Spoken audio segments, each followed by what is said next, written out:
लड़की तो बस अपना पल्लू सही कर रही थी कि तभी आटा गिर गया। उसने अपने आप को संभाला और तभी उसके पति ने पीछे से पकड़ लिया। वो बोली, छोड़ो ना, कोई देख लेगा। पति बोला, कोई देख ले पर मैं छोड़ूंगा नहीं। वो बोली, छोड़ो ना। वो कहा, मैं नहीं छोड़ूंगा, हमारी नई नई शादी हुई है। तभी भूत ने आकर उसके टकले पर तवा मारा। तभी मम्मी आ गई और बोली, थोड़ी देर और सब्र कर लो, अभी मुहूर्त नहीं आया है, तुम तभी सुहागरात मना पाओगे। तभी लड़की शर्माते हुए चली गई और पति के अरमान तो मिट्टी में मिल गए। इसके बाद लड़की अपने निकाल कर नहाना चालू करती है। वो अपने बालों को शावर के पानी से धो ही रही थी कि तभी भूत आकर दरवाजा खोलता है। लड़की के मुंह पर साबुन लगा हुआ था पर उसको लगा कोई बिल्ली होगी तो वह नहाने लग जाती है। तभी भूत दरवाजा बंद करता है और इस बार उसको शक हुआ और वह जल्दी से मुंह धोती है कि न जाने बाथरूम में कौन आ गया। लड़की ने मुंह धोकर पर्दा हटाया और सामने देखा, वहाँ पर कोई नहीं था पर कबोर्ड अपने आप ही बंद हो रहा था। उसको समझ नहीं आया कि यह क्या हुआ। लड़की इग्नोर करके दोबारा नहाना चालू करती है और भूत पूरे नजारे लेता है। लड़की बाहर आकर अपने लिए अलमारी से कपड़े निकालती है। जैसे ही वह बाल सुखाती है, भूत सामने कुर्सी पर बैठ जाता है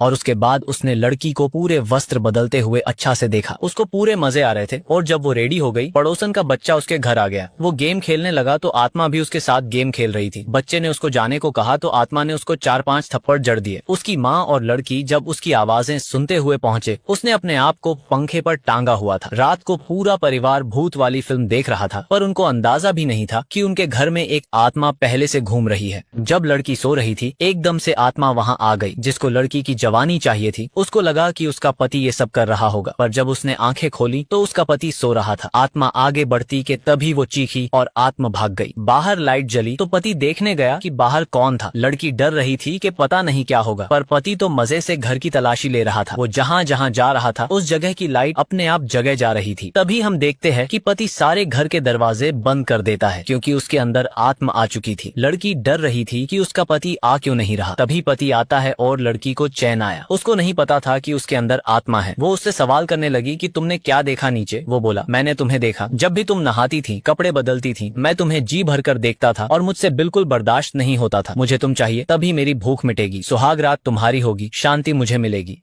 जब लड़की सो रही थी, भूत ने पल्लू हटाया और उसका पति तो आराम से सो रहा था। उसने धीरे धीरे से सुहागरात चालू की पर लड़की जाग गई। भूत ने उसके बाल पकड़ लिए और उसको कुर्सी पर बैठा दिया। वो कोशिश कर रही थी पर भूत ने तो आज काम करके ही जाना था। उसने पूरा ऊपर किया और सुहागरात चालू कर दी। तभी लड़की उठ जाती है और देखती है कि ये सब तो एक सपना था। उसका पति अभी भी वहीं लेटा हुआ था। जब लड़की ने अपने सास ससुर को बेटे की हालत के बारे में बताया, वो गाड़ी में पता करने आ रहे थे पर उनका एक्सीडेंट हुआ और दोनों चल बसे। कुछ दिनों बाद जब पति को होश आया तो वो गंगा नदी में थे। तभी वहाँ एक साधु आया और लड़की से बोला कि तेरे ऊपर एक आत्मा का साया है और उसकी इच्छा जब तक पूरी नहीं होगी वो तुम्हें नहीं छोड़ेगी। ये ताबीज ले लो, वो आत्मा फिर कुछ नहीं कर पाएगी। पति बोला, मैं पुलिस बुला लूंगा, पर वो बोला, तुम्हें इस ताबीज के अलावा कोई नहीं बचा पाएगा। लड़की ने ताबीज ले लिया। औरत आराम से रात को झपकी ले रही थी कि तभी भूत आया और उसकी नाइटी ऊपर करने लगता है। लड़की और उसके पति को कोई अंदाजा नहीं था कि उनके कमरे में एक भूत है जो कि लड़की के जिस्म का दीवाना है और उसको अपना बनाना चाहता है। लड़की को थोड़ा अजीब और ठंडा लग रहा था तो उसने कंबल अपने पैरों में ले लिया और भूत सोचा कि अब क्या करे। उसने धीरे धीरे कंबल को सरकाने की कोशिश करी और ऐसे करके कंबल दोनों पर से उतार दिया। उसने कंबल अपने ऊपर ओढ़ लिया और लड़की की तरफ आराम आराम से आने लगा। उसने लड़की के वस्त्रों का धागा खोलना जारी रखा। ऐसा लग रहा था कि भूत आज पूरा नजारा लेकर रहेगा। वो धीरे धीरे से मजे लेते हुए खोले जा रहा था। तभी जैसे ही उसने हल्का सा हटाया तो उसने माता रानी का ताबीज देखा और सीधा बेहोश होकर गिर पड़ा। ये होती है ताकत माता आदि शक्ति की। अगली सुबह औरत नहाते टाइम अपना ताबीज उतार देती है और साथ में रख देती है। अब आखिर क्या होगा? क्या भूत लड़की के मजे ले पाएगा?